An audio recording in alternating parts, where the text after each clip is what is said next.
Thank you. Oh, wait.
January 30th. We are going to start out with a pledge by Reverend Middleton and, a prayer by Reverend Middleton and a pledge by Jenny Honeycutt. Let us pray. Eternal God, we bless your holy name and we thank you for this day that you have given unto us. We thank you, God, for the beauty of just togetherness and being in this place at this appointed time on this day. And we ask your blessings in this place tonight. We ask for peace. We ask for tranquility, and we ask for harmony to prevail among everybody, not only in this building, but also in Charleston County. We praise you, God, for our chairman and for the council members who have assembled here tonight to deliberate over the issues that affect the livability and the quality of life of those who live within our county. We ask, God, that you continue to hold us so that we might always do the right thing and keep the people's interests before our own. And then, God, we thank you for our administrator, those who work within the county government. We thank you, God, for those who are on the front lines every day giving of their service to the people of Charleston County, particularly those who are in law enforcement, those who are the military forces who are in war-torn countries, particularly in Ukraine, and as we look for the peace in Jerusalem, we continue to pray now for the peace of Israel. And we ask, God, now as we turn into this county council meeting, that you continue to just bless us, unite us as a county, and we ask that you keep us in your care, and we will give your name the praise, honor, and glory. In your name we pray. Amen. Amen. I pledge allegiance To the flag of the United States of America and to the republic for which it stands, one nation, under God, indivisible, with liberty and justice for all.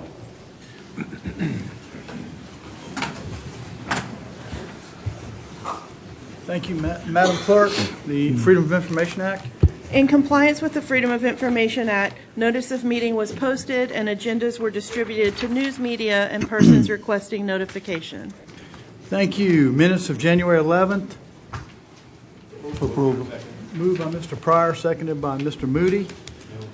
Reverend Middleton, excuse me. We'll give it to Moody if he wants. Any additions, deletions? To the clerk and her staff. Thank you. Thank you. Hearing none, all in favor say aye. Aye. Opposed? The ayes have it.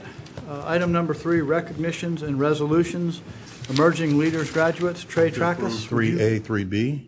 Oh, yes, sir. Thank you, Reverend Middleton. Second. And seconded by Mr. Moody. Mr. Trackus, would you bring our emerging leaders down here so they can be recognized?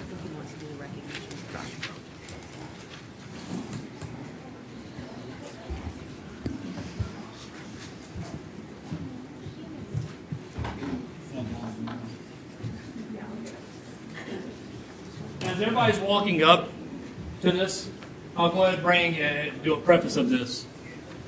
Pay attention to each and every one of their faces. Because as citizens, you want to be able to talk to the future leadership of Charleston, the ones that carry the Charleston brand. And each and every one of these individuals will be that for you, okay? Today marks the 4th graduation of the Emerging Leader Program. We wouldn't have this if it weren't for the power of council. wanting to push for better leadership to take care of not only themselves but the family, which is Charleston County, and that is the Charleston County brand. So, thank you again for everything y'all did. You're amazing. Give me a hand.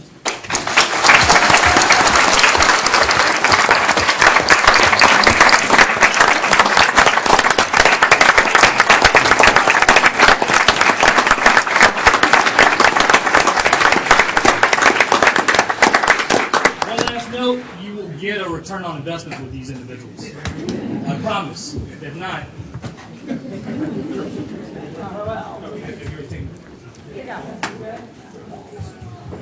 Thank you all so much.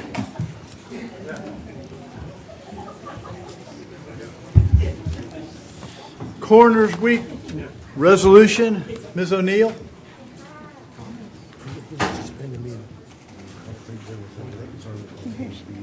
It was. Wasn't it? I think it was just a motion to approve. Okay, I'm sorry. I'm going to check with Kristen. Did we vote on A and B, or we just had a motion? You just had a motion, but nobody voted.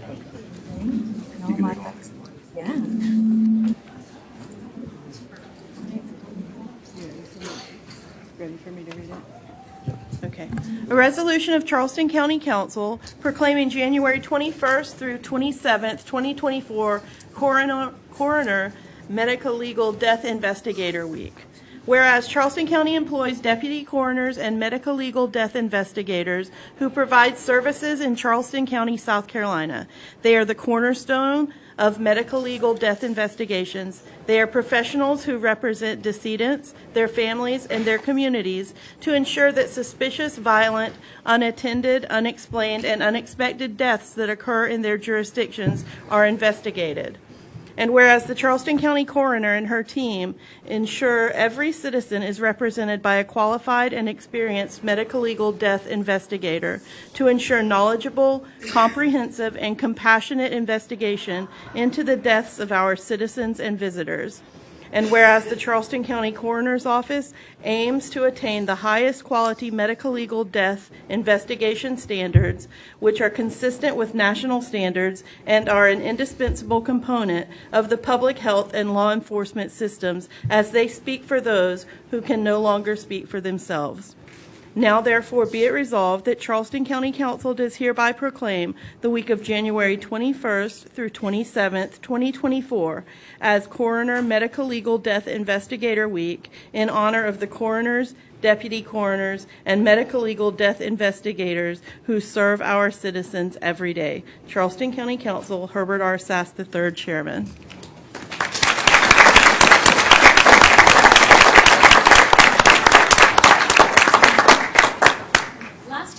We were here about a year ago, and we actually played a video, and I promised my team I wouldn't play it because everybody in the crowd started crying. So if you were here, you remember. I just wanted to take a minute. First of all, I just want to thank council. Y'all have been so supportive over the past couple of years. I can't stress enough how much it means to us that you help us take care of those people who can't take care of them, speak for themselves anymore. To the citizens, I do want to read a quote, and if you didn't see the paper on Monday, Steve Bailey with the Post-and-Courier wrote about my folks. And I may cry as I read it. You guys don't have to, but I will. But he said, quote, and this is the Post-and-Courier, January 21st, to read through the Charleston County Coroner's Office spreadsheet of confirmed and suspected drug overdoses last year, 258 in all, or 5 bodies a week, is as close as you ever want to get to the real-time look at the silent slaughter ravaging our community, day by deadly day. Twice in September, we had 4 people died in a single day in Charleston County from drug overdoses. Another 4 died in a single day in June. 5 times we lost 3 people in one day. None of those made the papers or the 6 o'clock papers. The folks in Coroner Bobby Joe O'Neill's well-run shop deserve combat pay, considering all the deaths they see. It's gotten so bad that the county is adding a second morgue to the coroner's office to handle the rising body count. Every murder, every suicide, every traffic death is one death too many, a tragedy for some family. And then I want to read another quote that's from my folks. And this was from another death investigator, actually a friend of mine in Oregon, as she's talked about medical legal death investigator work and the weak work that these folks do. And it's to you about these folks. It says, did you know that you may never meet them, or just may not remember their faces or names in the haze of a tragedy? But the medical legal death investigator professionals who served you and your family might think about you and your loved ones for years. They might even think about you for the rest of their careers, or intermittently for the rest of their lives.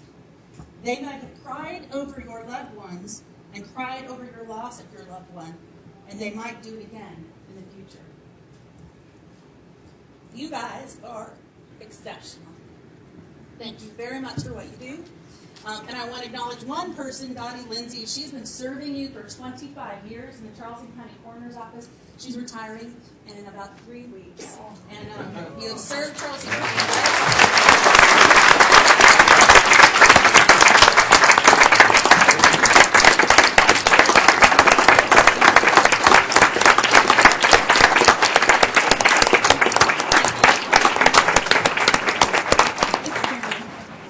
Thank you. Thank y'all also. You're okay. Congratulations. That's well done. That's all we do, okay? That's all you do.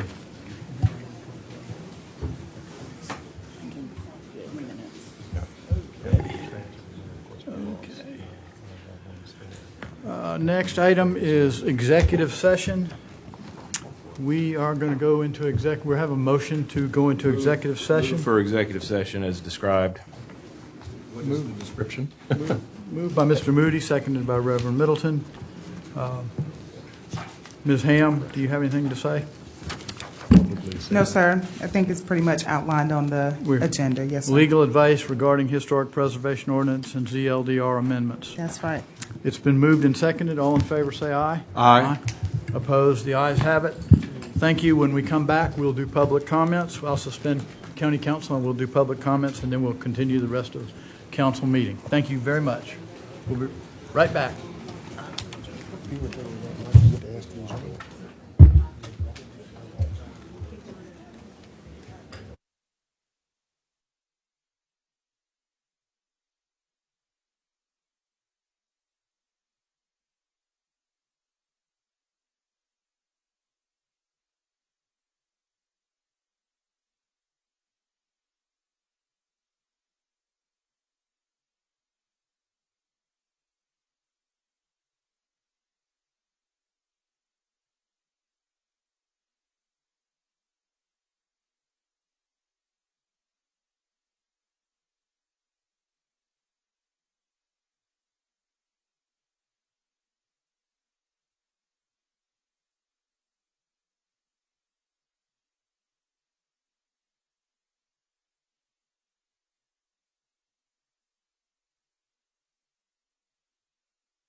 Ask for the Attorney General's.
We are back from executive session where we received legal advice.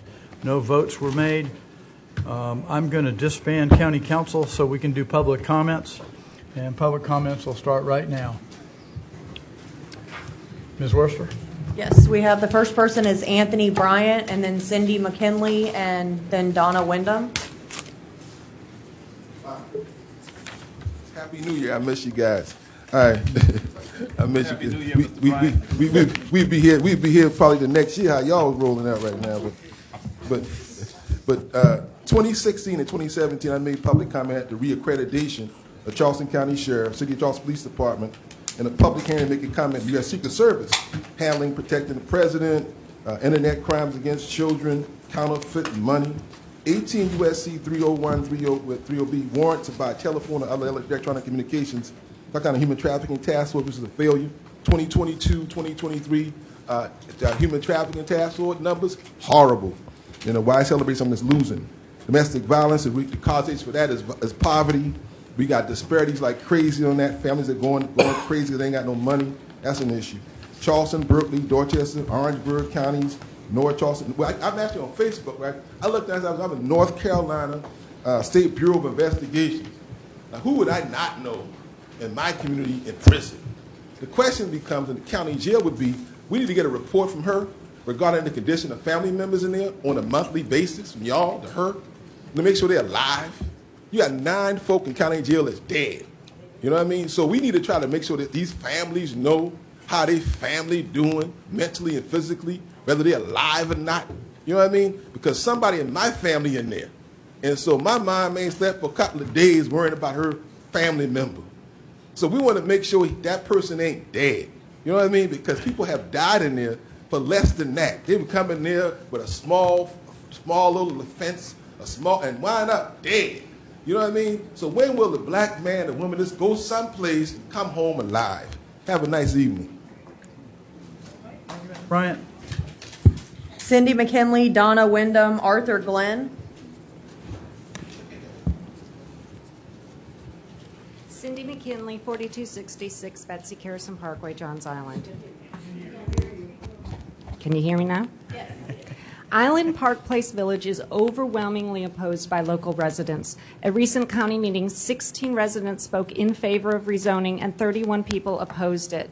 By December 12th, the county had received 12 letters in support and 360 letters in opposition. I'll say that again, 12 in support, 360 against.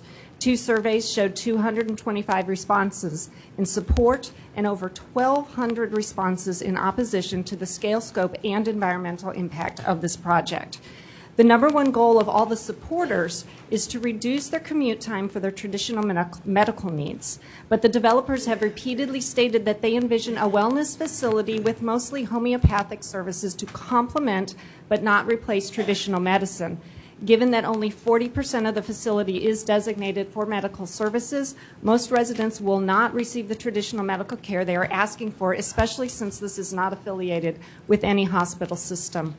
I invite those representatives who do not represent Johns Island to visit Betsy Carrison Parkway to get a true feel for the rural and scenic nature of this flood-prone area sandwiched between two river systems and their ecologically sensitive yet important marshes. We have much more in common with Wadmalaw than with the congested areas along Maybank Highway, and I cannot imagine that you would ever consider approving this development on Wadmalaw Island. Even with the recent plan revisions, and even if 100% of this facility were comprised of traditional medical services, it would still be wholly inappropriate for this location. The owners took a gamble that they could make a profit by building a large-scale development on R4 land. Their gamble should not make losers of us all. Thank you.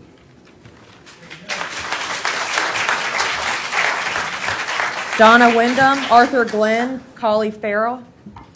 Good evening. I'm Donna Wyndham, 4444 Betsy Carrison Parkway, Johns Island, and I'm also the Executive Director of the Kiowa Conservancy.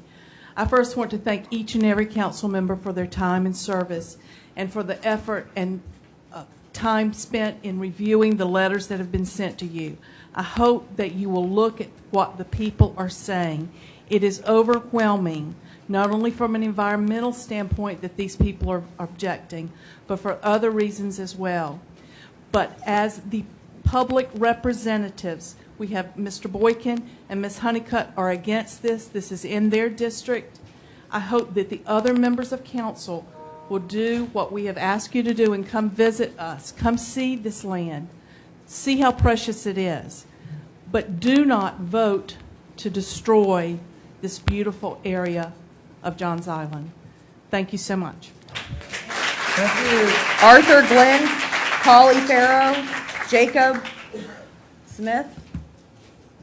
Thanks for affording me the opportunity to speak to you.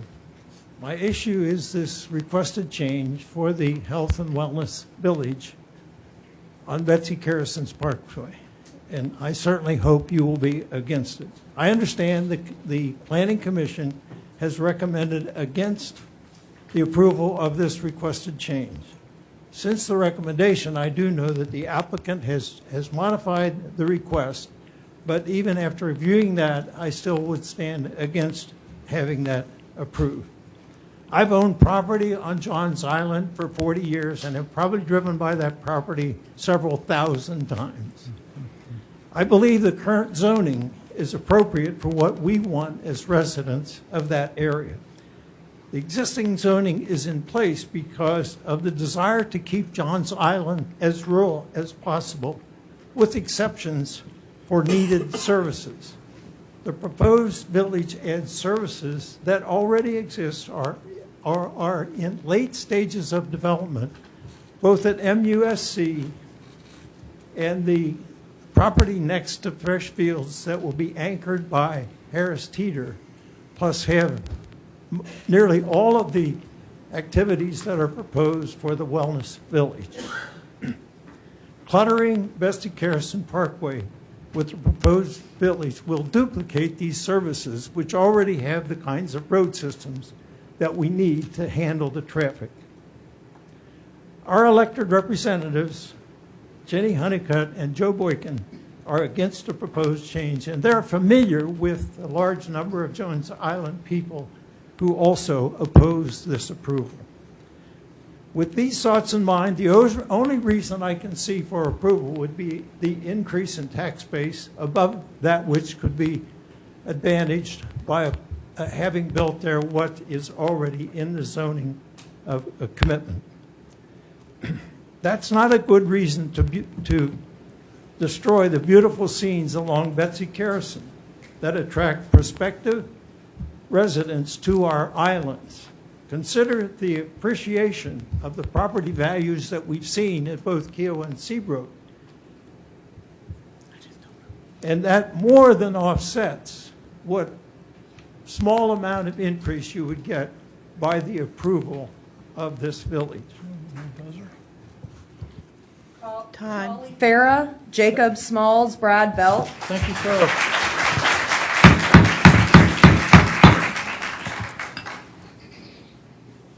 Good evening, council members. Kali Farah, 3293 River Road. I am also an employee for the Kiowa Conservancy. The Kiowa Conservancy has been against this upzoning and this proposed development, largely for the negative impacts that it would have on the environment. Its current zoning is R4. It would undoubtedly have more negative impacts with this development on this property rather than what the current zoning would have an impact on. Also, this very council just approved 2 Greenbelt projects just across the street from these. Putting a large-scale development like that would certainly have a negative impact on those Greenbelt projects that y'all approved, and I would hate to see a negative impact on tax dollars well spent. Also, there was some confusion at the last Public Works meeting about opposition and support. And just to give everybody an idea, if everybody that's in this room and that is opposed to that upzoning, if you'll stand up or raise your hand, I think that'd be very important. Sure. Well, thank you. Jacob Smalls, Brad Belt, Louise Bennett. Would it be appropriate to ask those who are in support of to stand if they're in this room? Would that be appropriate to ask? Then stand. If you're in support of it. Stand. If anybody in support of it, would you please stand? Please stand. Thank you.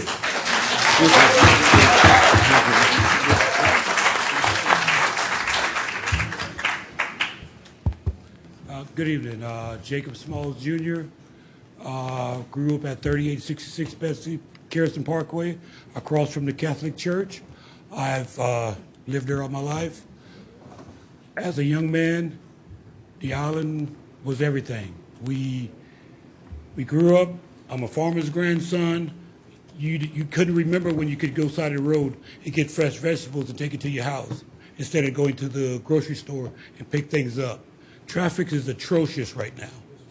You won't know until you get out there at 5 o'clock in the morning and see all these cars rushing to go into Kiowa.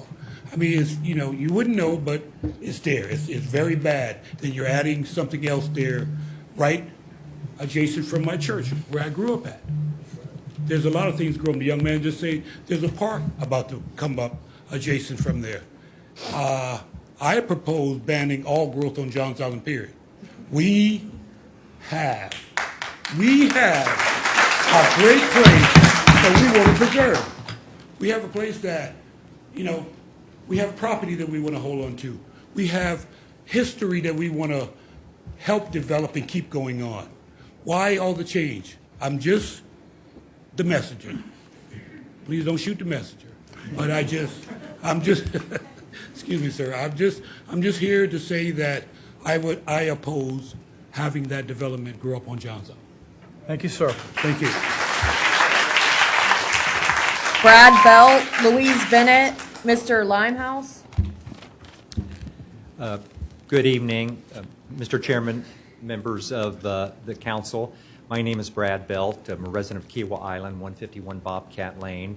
I'm also a member of the Kiowa Island Council, but I want to reiterate, as I did when I had the privilege to speak with you before the last public hearing, that I'm speaking only on my own behalf, not on behalf of the council. I want to make clear as well that I'm not speaking on behalf of all of the residents of Kiowa Island. What I did do at the last public hearing was convey the results of the survey that was undertaken by the town that showed that a substantial majority of our residents were opposed to the development as proposed. What I can convey to you this evening is actually my profound disappointment and frustration as to how this process has played out. Following the last public hearing, the chairman suggested, given the fact that there was a substantial amount of opposition, which was an excellent suggestion, to try to sit down, for the developer to sit down with community members to try to work through the issues, to try to come to a consensus around a proposal that everybody could embrace. I was approached afterwards and offered to facilitate just such a meeting between the developer and community members. And it was my understanding and the expectation of the community members that that was going to be the beginning of a discussion process, that there was going to be some give and take, much like what happened with the Andell West project between community members and Riverstone over a period of weeks and months. My expectation that both sides would approach it in good faith. Those expectations were dashed, unfortunately.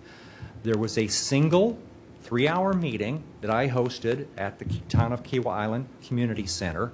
There were 4 representatives from the developer, the applicant. There were 4 representatives from the community. We all thought, at least the community members and I did, that that was the beginning of a process. 1 3-hour meeting. The developer said they'd come back to us after the weekend with some additional ideas and thoughts. That didn't happen. I received a note, an email from the Developers Council at the same time he'd already sent to you all the revised proposal. I reached out to him to say, is there an opportunity to engage in any further conversation? No response. I think it's unfortunate because I think there's an opportunity for all of us, if there had been collaboration in good faith, to work on a project. Can you finish up, sir? Yes, I will. Thank you, Mr. Chairman. To work on a project that could be supported by the community. This is who's impacted now by what's in front of us. This community does not support this proposal. Thank you. Thank you. Louise Bennett, Limehouse, George Freeman.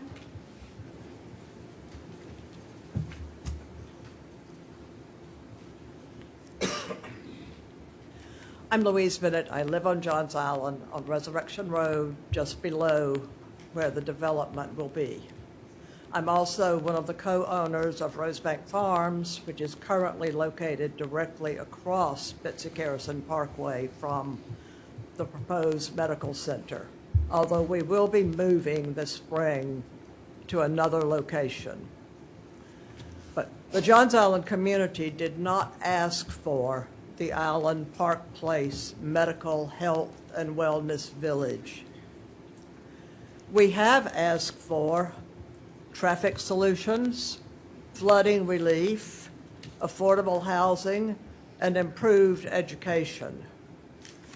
Island Park Place is not on our medical needs list since there's no guarantee of medical services ever being available. If I may paraphrase Elizabeth Coaxum's remarks at an earlier meeting with the developer, probably a year ago, and Mrs. Coaxum is sitting right there, if you don't mind if I repeat this. She said at the end of one of his sessions, telling us how wonderful this would be for all of us, she said, people from off come here and tell us we need this. Then they build it, and it never benefits us. Please keep Betsy Garrison Parkway local, picturesque, and green. Thank you. Thank you. Mr. Limehouse, George Freeman, Elizabeth Coaxum.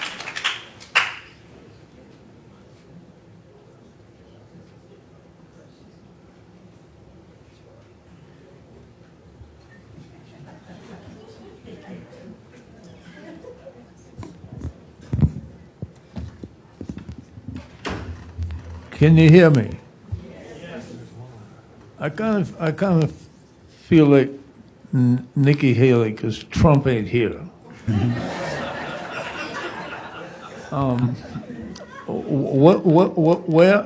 Where are the developers? Why are they not here? So we can talk about the wellness center, whatever they want to call it. But everybody knows it's a bait and switch, okay? You know, say it's a wellness center. They're going to have offices and restaurants and traffic, and we just do not need that. I think Louis M.S. Coaxum said it best. But we sat here for an hour just waiting on you people, and I'm not criticizing you for that. I mean, you're doing your job, and I appreciate what you do. I don't see how you do it, for no money. It's not. But thank you, and let me just say this: do the right thing. George Freeman, Elizabeth Coaxum, John Zolgar. Thank you, sir.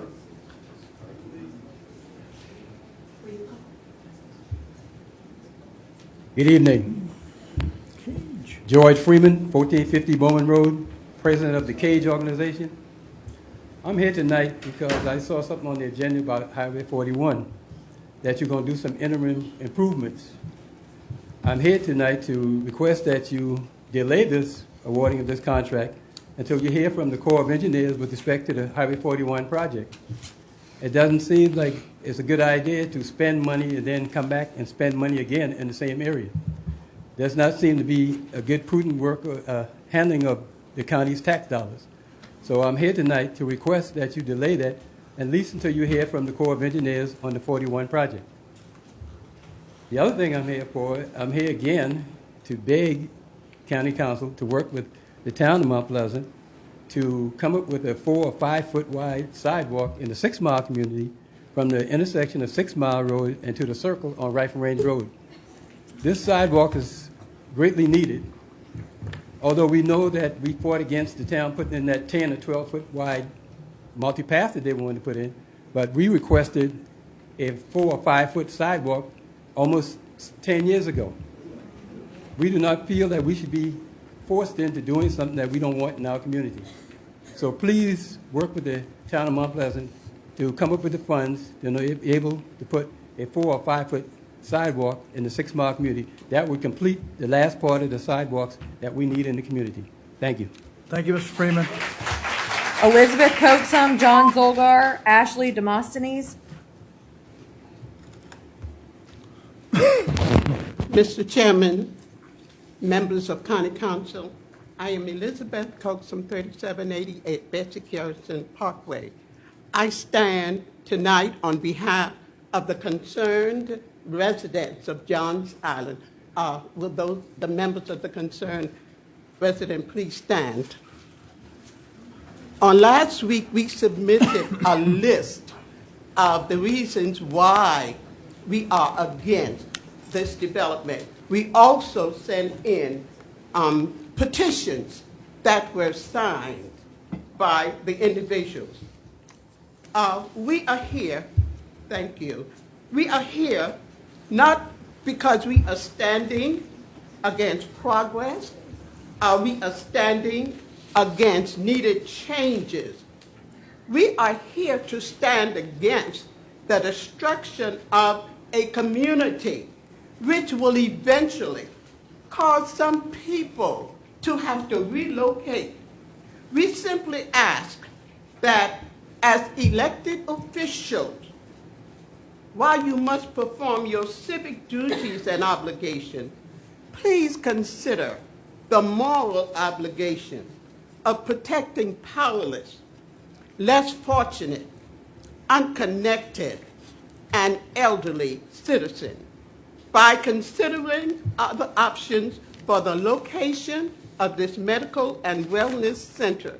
Thank you kindly for the time. Thank you kindly for listening. And thank you kindly for what we hope that you will do. John Zolgar, Ashley Demosthenes, Francis Nelson. John's Logar, 5528 Frisco Lane, Johns Island. I don't know if I can follow Louise and Side-Eye and Mrs. Coaxum. You're hearing what the community is saying. You've heard that there's been a bunch of surveys. I mean, one survey had 883 people and 78% were against it. That's the community speaking. Another survey had 746 people and 75% of them were against it.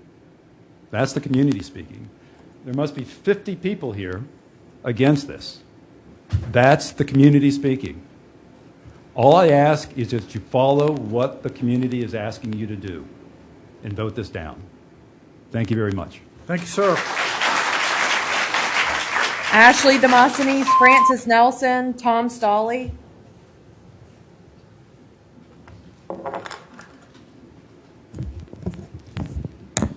Always so awkward. Good evening, everybody. My name's Ashley Demosthenes. Can you hear me? I have the privilege of serving as the president and CEO of Low Country Land Trust. We're a partner organization of the Kiowa Conservancy. And I think I'm going to title my comments Death by a Thousand Cuts. That's the theme of my comments tonight. I am here to speak about the Park Place Medical Village request for rezoning. But as I look at the agenda and some of the other issues that you all are deciding, I think my comments apply also to the Historic Preservation Ordinance Amendment and the Tree Protection and Preservation Ordinance Amendment as well. Low Country Land Trust, we're a regional land trust. We're responsible for the enforcement and stewardship of over 500 parcels of land across 17 counties. It's a huge responsibility. And you can imagine that we get frequent requests for amendments, right, from landowners to amend their conservation easements. And we have a very strict process by which we evaluate those amendments. They're vetted very thoroughly, just like you. Our board and staff have to vet these requests. And the guiding principle and question that we always ask is, does this amendment strengthen or weaken the stated conservation values in the easement? It's pretty simple. It's our North Star. And at the end of the day, any such amendment must offer a clear benefit to conservation that the public subsequently also benefits from. So the rezoning request that you have before you is changing the character of land uses currently permitted and is seeking accommodations that not only weaken but harm public trust resources. In this case, 2 acres, maybe 2.5, depends on what version of the proposal you're looking at, of those wetlands. And prevailing wisdom is to avoid filling wetlands at all costs unless there is no other option. I don't think that's the case here. So what I would say is that you have a strong land use plan. That's your guide. Stick by it. We're not saying no to medical facilities. It's just not here and not in this location. As a leader in land conservation, a lifelong resident, a taxpayer, and a voter, I encourage you to stand by the zoning code, honor your commitment to the community who have spoken clearly and in reverence to their island. Thank you so much. Francis Nelson, Tom Stolly.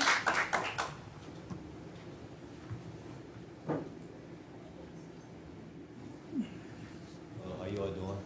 My name is Francis Nelson Jr. and I live at 4375 Basic Harrison Parkway, right behind where they're going to be developing. And I do not agree with them doing that development at all. It's going to bring too much traffic.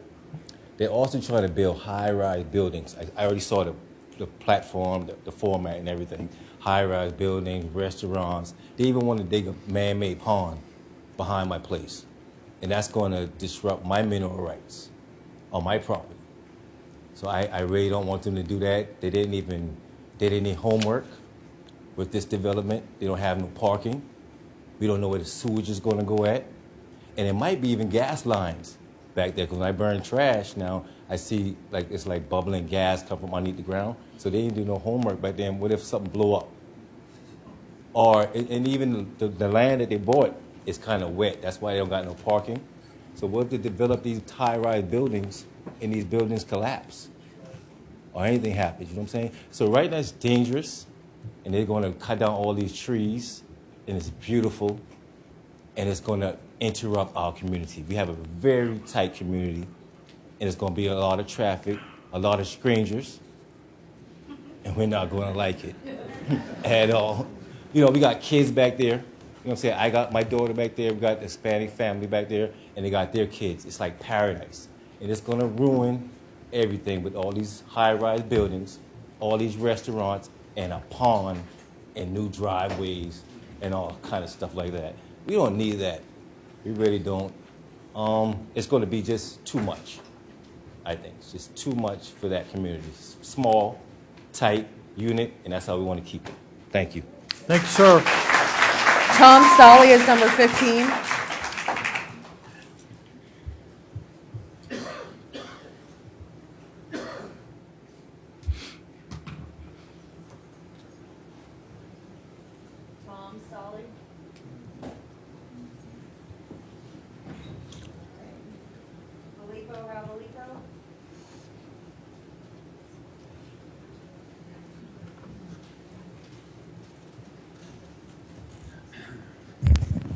Good evening. Filippo Ravalico, 510 Live Oak Drive, Mount Pleasant, with the South Carolina Environmental Law Project. Regarding the Historic Preservation Ordinance, we appreciate the time invested in the public outreach last month. More people and more community members are now aware of the important issues on the table.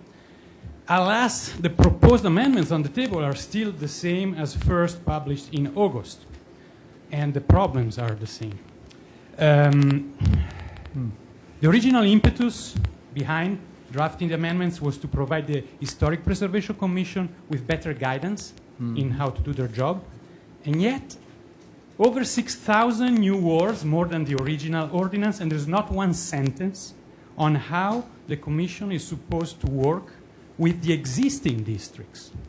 Phillips, Beefield, 10-mile communities, they have been designated under a system that this ordinance would entirely overhaul, and there's not one word saying how this new system is supposed to work for the communities that have already been designated as historic district. The certificates for historic appropriateness are reviewed every month. How is the Historic Preservation Commission supposed to work the month after you approve this and the following? Contributing resources and area character appraisal may take months, if not years, before they get included. So the truth seems that the proposed amendments would basically suspend the existing historic preservation protection. You're stripping away the powers from the Commission, the protection from the communities, and this is clearly in contrast with the comprehensive plan and a few other things. It would be a tremendous missed opportunity to go ahead and vote the current amendments without prior trying to fix at least some of the worst problems. Please don't do it. Thank you so much. Thank you, sir. Is that it? Okay.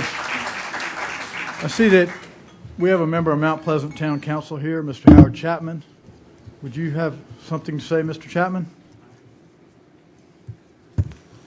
Thank you, Mr. Chairman.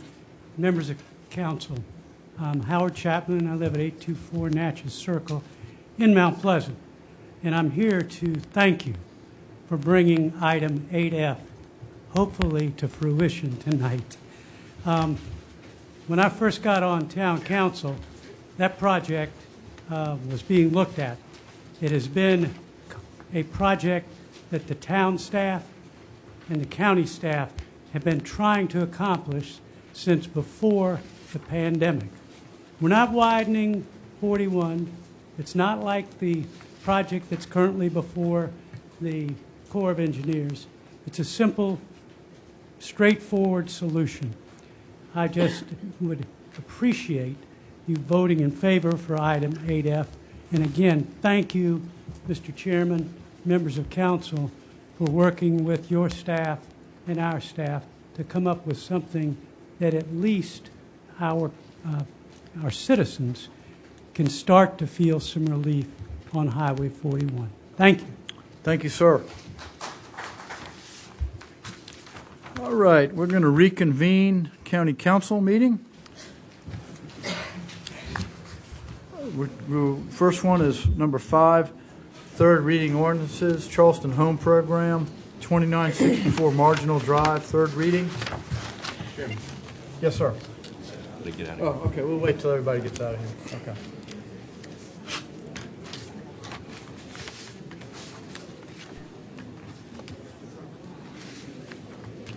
Wow.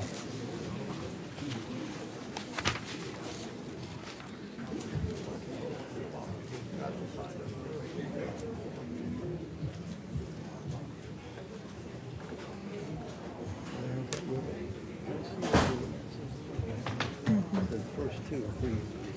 first two are houses that we're selling, our property that we're selling for the Charleston Home Program, the houses we bought from the Housing Authority. And we're divesting them so that I think Habitat for Humanity can build on that property. That would be good to do for Morrison Drug.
takes my vote, you gonna be eliminated. Because this is almost double standards anyway.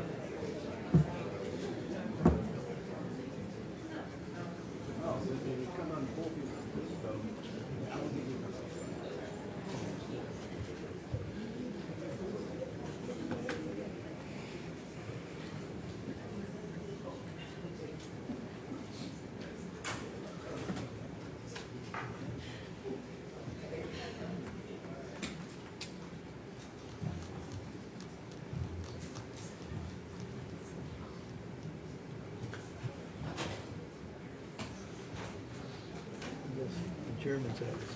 Right.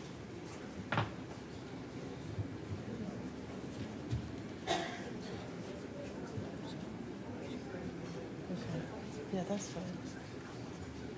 Yeah, that's fine, that's fine.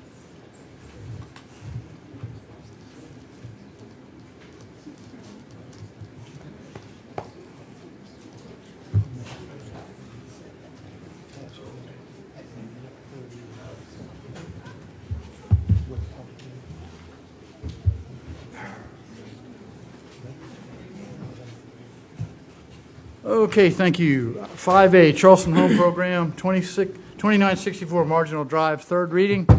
An ordinance authorizing the conveyance of real property located at 2964 Marginal Drive totaling approximately 0.37 acres, parcel ID number 30710000050, to Charleston Habitat for Humanity Incorporated. Mr. Boykin? Aye. Mr. Darby? Aye. Mrs. Honeycutt? Aye. Mr. Kabrowski? Aye. Mr. Middleton? Mr. Moody? Aye. Mr. Pryor? Aye. Mr. Werman? Mr. Sass? Aye. Ordinance passes third reading with 9 ayes. Charleston Home Program, 1535 Keswick Drive, third reading. An ordinance authorizing the conveyance of real property located at 1535 Keswick Drive totaling approximately 0.37 acres, parcel ID number 27907000083, to Sea Island Habitat for Humanity. Mr. Boykin? Aye. Mr. Darby? Aye. Mrs. Honeycutt? Aye. Mr. Kabrowski? Aye. Mr. Middleton? Aye. Mr. Moody? Aye. Mr. Pryor? Aye. Mr. Werman? Aye. Mr. Sass? Aye. Ordinance passes third reading with 9 ayes. 5C, Traffic Impact Studies, ordinance, third reading. An ordinance amending the Charleston County Zoning and Land Development Regulations, ordinance number 1202, as amended, to allow the Public Works Director to waive the ZLDR traffic impact study requirements on SCDOT rights-of-way at the following document locations. Chapter 9, Development Standards. Mr. Boykin? We get Aye. the comment on this, Chairman, or? Pardon me? Did we get the comment or just? Comment period. Comment period is over. You can't comment now, Mr. President. Yeah, this is just a third reading. Thank you. Mr. Darby? But at the same time, the chairman has the leeway if a councilman has. Okay, Mr. Kabrowski, go ahead. I just want to make the point of why I'm against this. It's waiving a right that I think that, we're asking the public to soon do a $5.3 billion sales tax referendum for traffic and congestion. And I feel that to waive, right now it's mandatory to do a traffic impact study. And I feel that's one of the main problems we have. And I feel we're lessening the public impact by saying that it can be waived. I feel that should be mandatory, that we should study the impact of how it affects our traffic congestion. That's one of the main problems we have in the county. I'm just emphatically against this, lessening the public's ability to be heard on this by waiving a right to do it. I think it's essential to the problems we have today, and this is lessening it. Thank you. Thank you, sir. Any other comments? Hearing none. Ordinance, third reading. I already called Mr. Boykin. Mr. Darby? Aye. Mrs. Honeycutt? Aye. Mr. Kabrowski? Nay. Mr. Middleton? Aye. Mr. Moody? Aye. Mr. Pryor? Aye. Mr. Werman? Aye. Mr. Sass? Aye. The ordinance passes third reading with 8 ayes and 1 nay. Okay. Second reading, historic preservation, ZLDR amendments. Mr. Moody? Again, if we Can make comments on B. these? Okay, I'm sorry. Pardon me? We allowed to make comments on these? Yes, sir, you can make a comment. Okay. Want to say again why I'm against this, and that we To reiterate, the current Historic Preservation Commission was written up by the then attorney for the county, who we were paying hundreds of thousands of dollars. He's now a federal judge. And it's the one thing that it has not changed. No federal or local laws have changed since then. What has changed, and it's in my district, and just like all the people are here for Betsy Carrison, the only thing that's changed from 2018 when this was originated, the people in the, especially in Tinwell, they haven't changed. What's happened is that the development has come to them. This is what's driving this today, in my opinion, is development pressures. This is the very next step after Dunes West, Carolina Park, and Park West, and that's why it's driving this. And I think that we have something that is unique, not only in Charleston County, in our entire country. We have something that is historical ever since the end of the Civil War. That community has been there, and we owe it to the people there. It's unique, the family and ancestors. And what this does today, right now, the existing ordinance, they have the right to control the subdivision of the land where they have lived and inherited for generations. The result of this is to take that right away and not even give them an advisory role in this. And people need to understand that if we pass this as is, the community there, the Historic Preservation Commission, would no longer have any advisory capacity on something that they now have power over.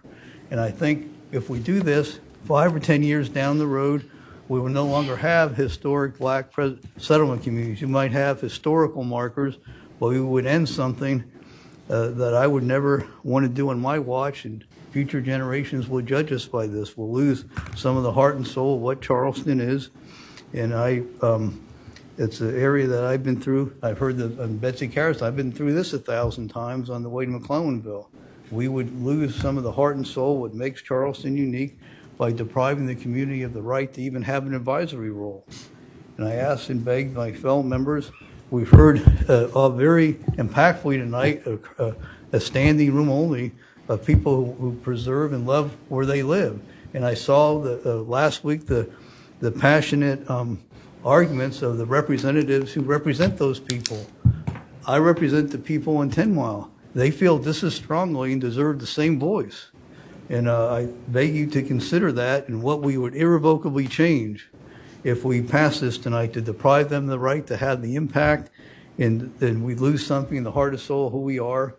And in the strongest possible ways, I say to vote no, at the very least give the historic preservation community the right to have the advisory role in this. Thank you. Thank you, sir.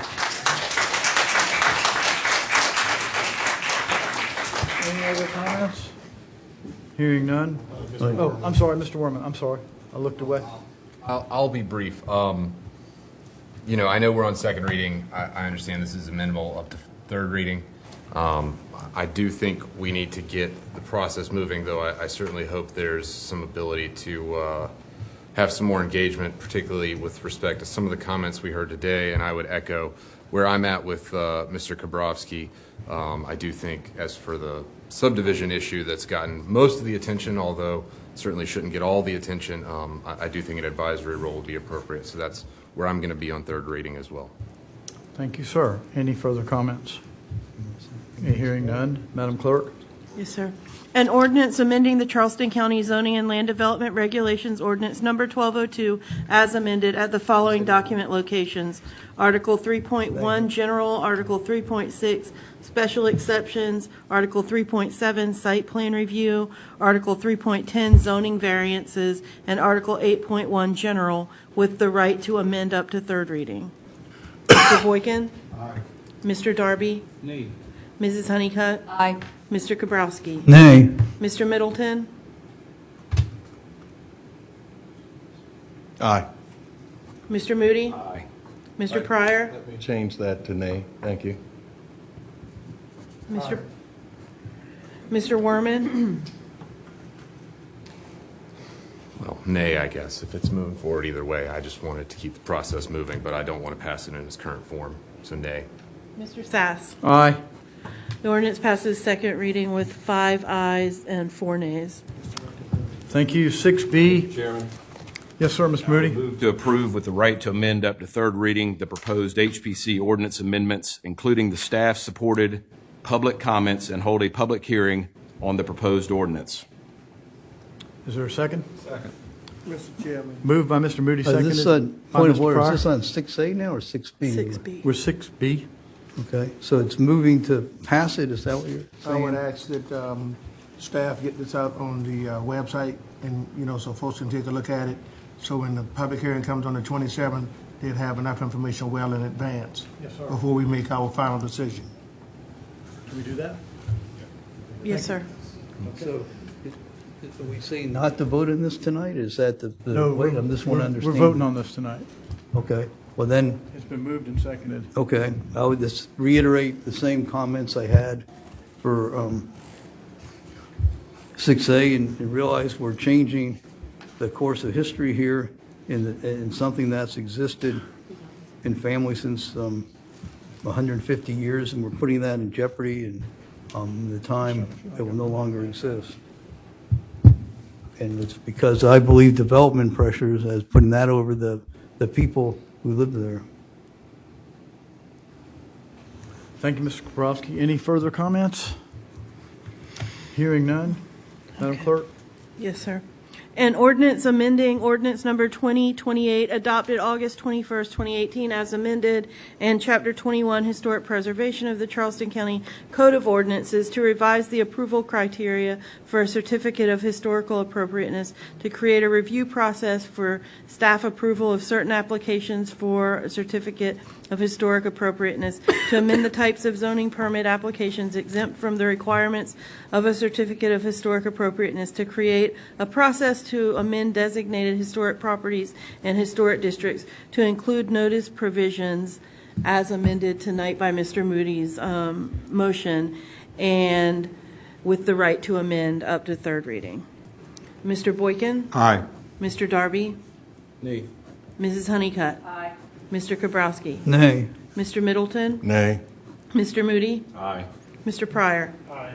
Mr. Werman? Nay. Mr. Sass? Aye. Ordinance passes second reading with 5 ayes and 4 nays. Thank you, ma'am. Committee recommendations with first reading ordinances, ZLDR amendments, county-initiated public works project exemptions. Request to consider.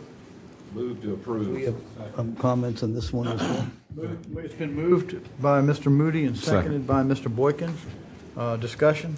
Yes, sir. I just want to say why I'm against this. This is, I understand, what we would be doing is for the tree ordinance, again, the heart and soul of what we love about living here, we see on the road every day. And we saw the people that came tonight, how passionately they feel about this. And I want people to understand what we would lose from this. There would no longer be public hearings. We would have public comments, and you saw how today there's many people can come and briefly speak. And this is the change that will be made. Of public comments, people could be speaking here about many things, mosquitoes in their ditches, it's all varied. It doesn't have the same impact of a public hearing. If we vote yay in this, there will no longer be the public input on the removal of our trees and canopies, the very thing that we heard so passionately, and the very thing I heard the two representatives from that area support, because the people want it. I say that people all over the county feel just like they do about their areas where we have this, and we have no right to take away a public hearing before these changes are done. And reduce it to a public comment and say that's the same thing is a slap in the face of what people love living here. That's how I see this. Thank you, Mr. Kaprowski. Any further comments? Hearing none, it's been moved and seconded to consider. All in favor say aye. Aye. Opposed? Nay. Nay. We probably better count those. Okay.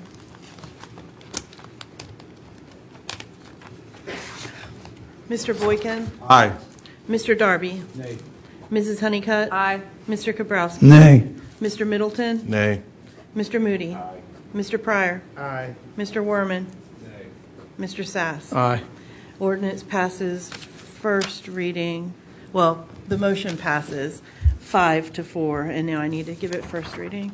An ordinance amending the Charleston County Zoning and Land Development Regulations Ordinance Number 1202 as amended to exempt the South Carolina Department of Transportation and Charleston County Public Works projects approved by County Council from certain tree protection and preservation requirements at the following document locations: Chapter 3, Development Review Procedures, and Chapter 9, Development Standards.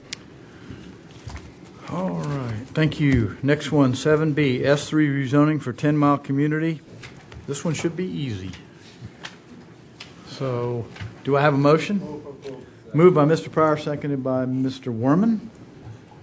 Mr. Moody has questions? Mr. Chairman, and thank you, Mr. Pryor. Last time, I wanted to clarify that maybe for Joel or the attorney, that the participants that want to opt out of this have to do this before third reading. Is that correct? Yes, sir. If they want to be included in the consideration of the ordinance as a property that has opted out pursuant to, I believe, Mr. Pryor's comments at the last meeting, then they would need to make county council aware of that for consideration prior to third reading. After third reading has been finalized, if a property owner would like to opt out, they would need to go through the traditional process outlined in the county ordinances. So if you want out, you better raise your hand now. Yeah. Certainly. Easier. Yeah, got it. Thank you. Thank you. Any further?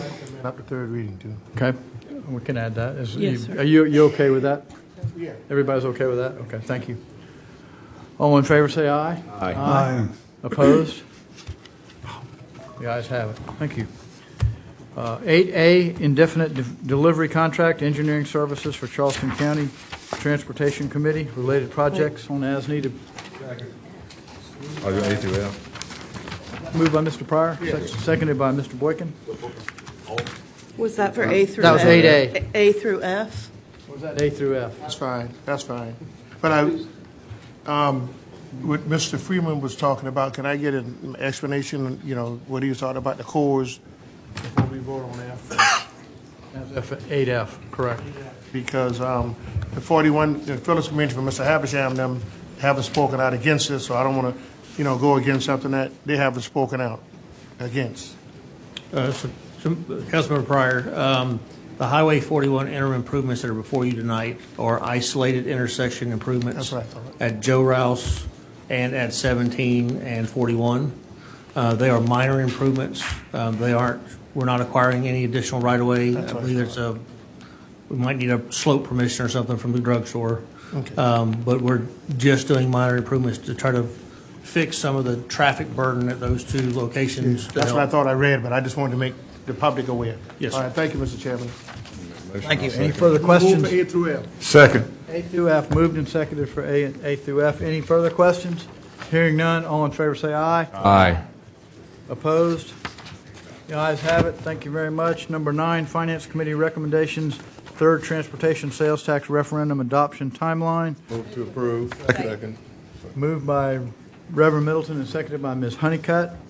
Any further discussion? Hearing none, all in favor say aye. Aye. Opposed? The ayes have it. Thank you. 9B, Ms. Honeycutt. Chairman, I would move to authorize Public Works to lower the posted speed limit from 30 to 25 on Woodland Shores Road and install 8 speed humps along the county-owned portion between Maybank and Riverland, with funding to come from FY25 local annual paving allocation. Thank you. Moved by Ms. Honeycutt, seconded by Mr. Boykin. Any further discussion? All in favor say aye. Aye. Opposed? The ayes have it. Thank you very much. Council comments.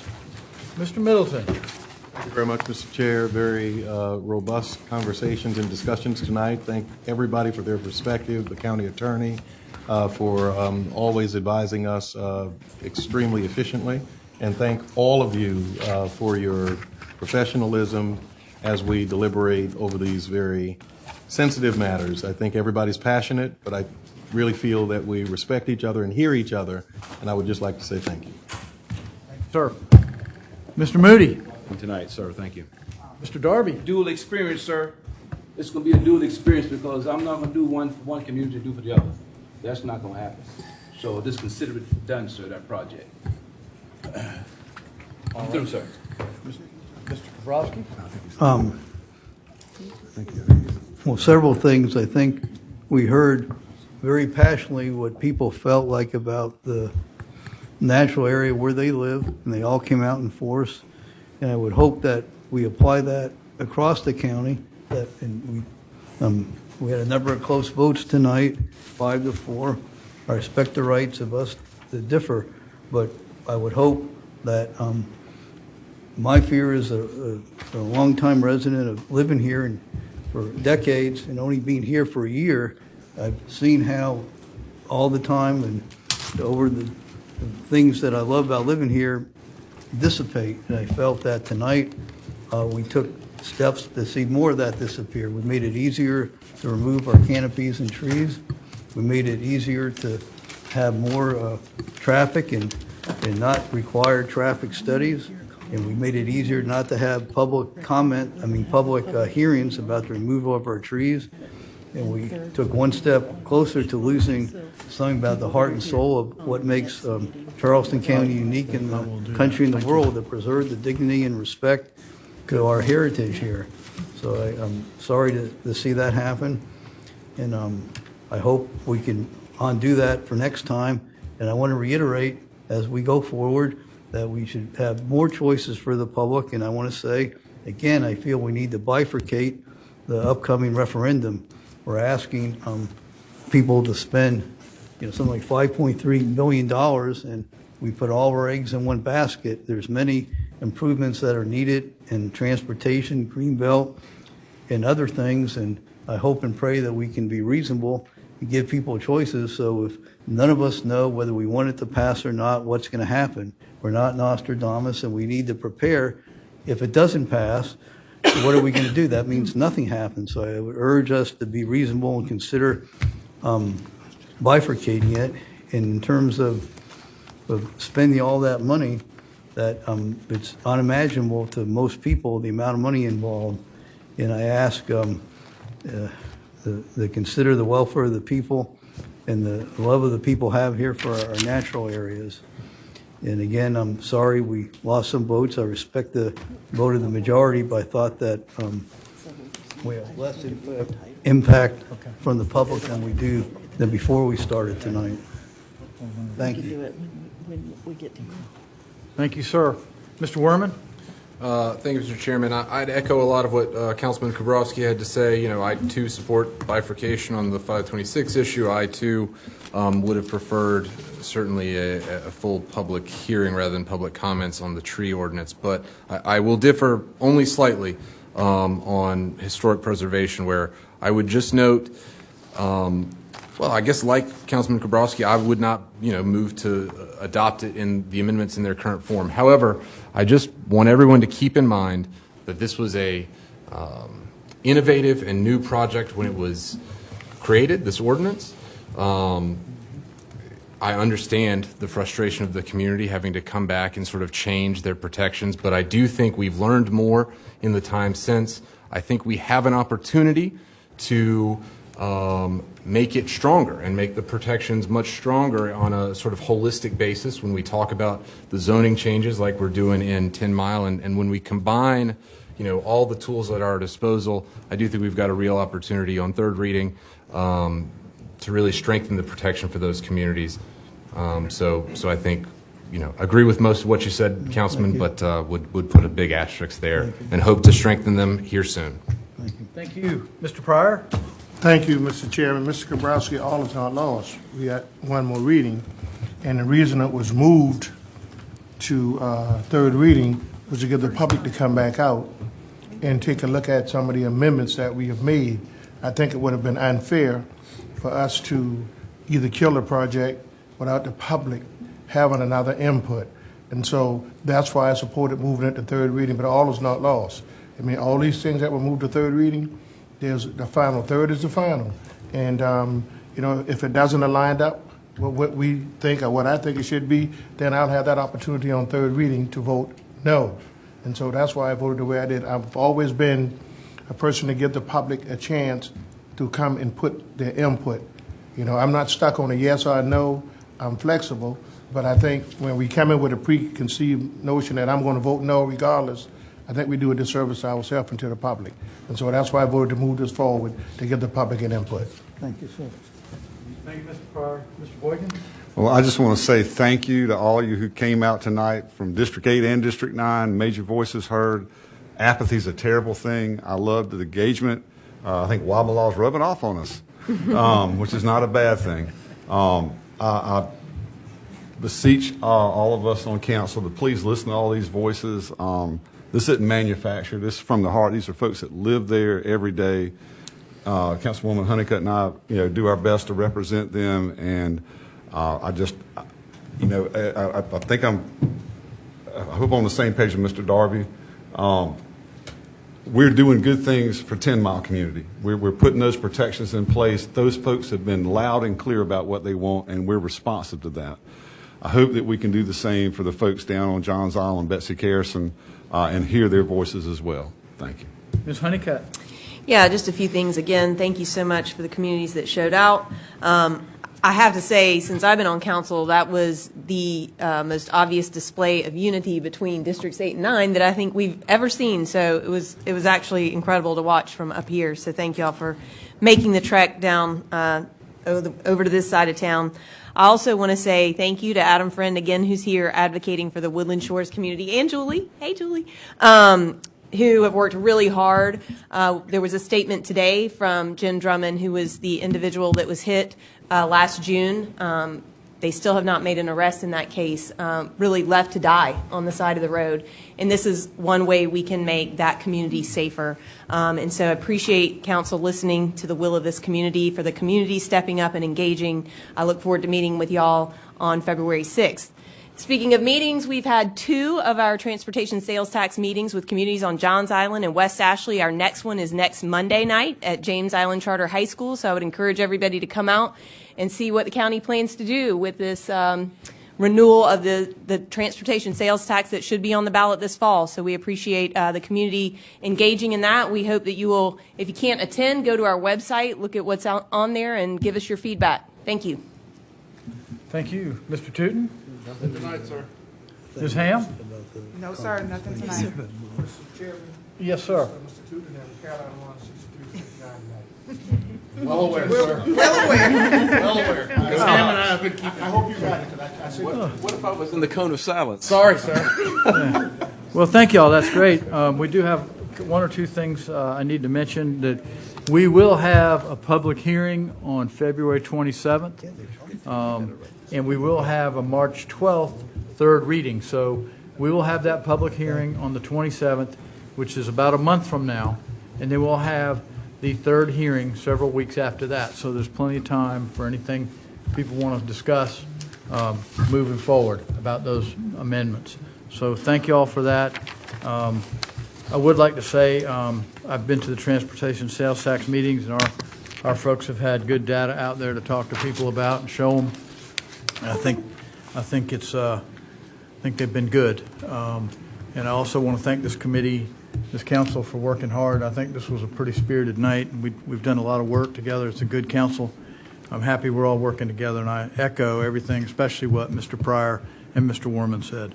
Thank you all. Have a good evening. Oh, I'm sorry. We have one more thing, one more house cleaning issue. I just forgot to read the ordinance for 7B. So an ordinance rezoning all real properties located within urban suburban area of the 10 Mile Community Historic District and currently zoned low-density residential R4 and urban residential UR zoning districts to the special management S3 zoning district with the right to amend up to third reading. Thank you all.